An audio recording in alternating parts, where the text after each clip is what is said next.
Alors, je continue les manipulations dans la lettre 1, donc la première lettre depuis le postage. Alors, imaginons, dans cette lettre, je veux rajouter des personnes.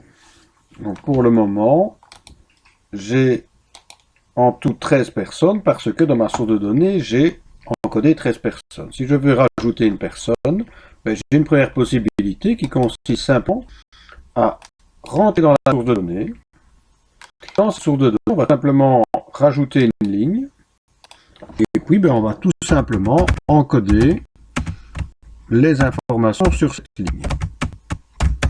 Voilà, j'encode vite quelque chose. Peu importe.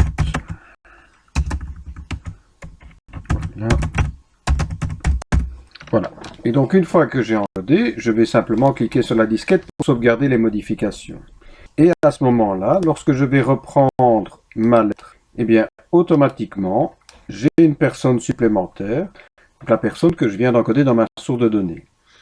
Alors, suivant le même principe, si je me rends compte qu'une adresse n'est pas correcte, alors surtout ne pas faire la modification directement dans la lettre, mais on fait la modification dans la source de données. Donc, je récupère la source, j'apporte la modification directement dans la source et je sauvegarde les modifications. Voilà, ça c'est une première méthode. Maintenant, il y a une deuxième méthode. On n'est pas obligé d'utiliser la source. On peut rajouter des enregistrements ou modifier des enregistrements directement dans la lettre. Et pour ça, dans l'onglet Polypostage, on va cliquer sur le bouton Modifier la liste de destinataires.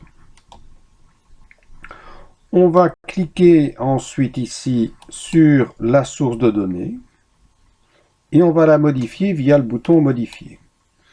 Et on va se retrouver avec des petites fiches électroniques. Et donc une fiche correspond à une ligne dans le tableau. Donc si je veux modifier quelque chose, je modifie directement dans la fiche. Et si je veux rajouter un enregistrement, je clique simplement sur Rajouter un nouveau et j'encode une nouvelle personne.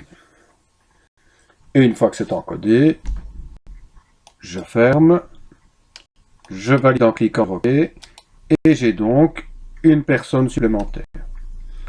Pareil, si on veut supprimer, on repasse sur Modifier la liste, on clique sur la source, on la modifie, on se positionne sur la fiche à supprimer, et on va cliquer sur le bouton Supprimer.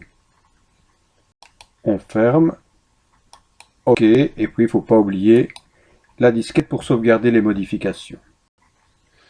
Alors maintenant, si on se rend compte qu'il nous manque un champ, donc imaginons, il me manque le champ téléphone. Alors là, j'ai pas 36 solutions, je n'en ai qu'une, je dois obligatoirement repasser dans la source de données. Ouvrir la source de données, ici source. Et là, je dois rajouter une colonne, nommer naturellement cette colonne, et ensuite, en principe, encoder toutes les informations dont on dit sur la colonne.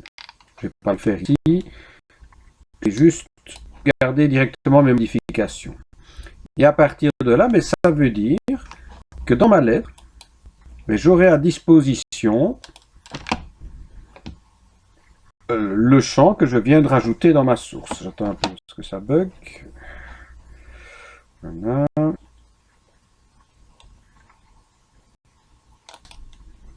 Voilà. Ça fait de bugger. Et j'ai bien ici à disposition mon champ téléphone. Donc voilà. Rajouter des enregistrements, modifier un enregistrement, on a deux possibilités. Soit on modifie la liste directement dans la lettre, ou bien on ouvre de données et on modifie dans la source de données. Par contre, pour rajouter un champ, et là on n'a qu'une solution, il faut repasser dans la source de données, rajouter une colonne et encoder dans la colonne. Voilà pour cette vidéo.